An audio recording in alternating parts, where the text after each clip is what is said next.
Për 4.4% është rritur kostoja e përgjithshme për ndërtime në 3 mujorin e 3 të vitit 2024, krahasuar me të njëjtën periudhë një vit më parë, kanë treguar të dhënat e fundit të publikuara nga Agjencia e Statistikave.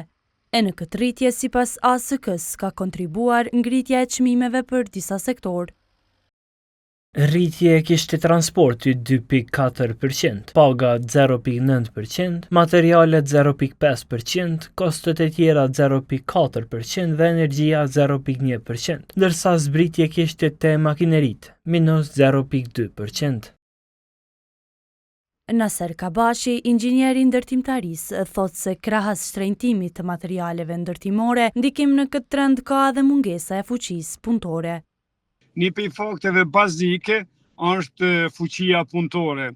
Rritja e kërkesave apo rritja e nivelit të punëtorëve ose pagesave ose pagave është një prej faktorëve që po ndikon në rritjen edhe të çmimit.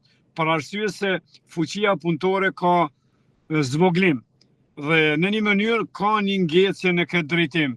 E njohësi ekonomisë Fidan Qerimi paralajmëron se trendi i rritjes së çmimeve do të vazhdojë edhe më 2025.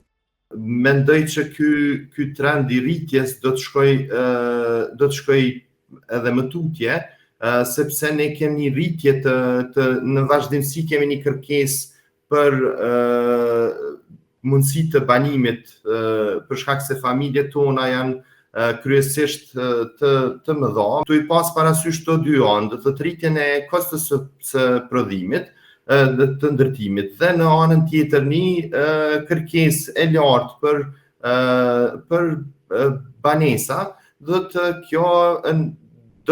ketë një rritje edhe në vazhdim.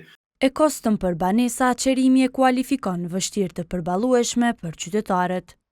Qytetarët rezident kosovar nuk është që mund të financojnë një banesë me të ardhurat e tyre, por detyrohen që të hyjnë për kredi. Ne kem raportin e Bankës Qendrore ku ka një rritje të jashtëzakonshme të kredive që janë marrë prej kosovarëve, dhe mendoj që një pjesë e madhe e këtyre kredive shkojnë në këtë drejtim të blerjes së banesave.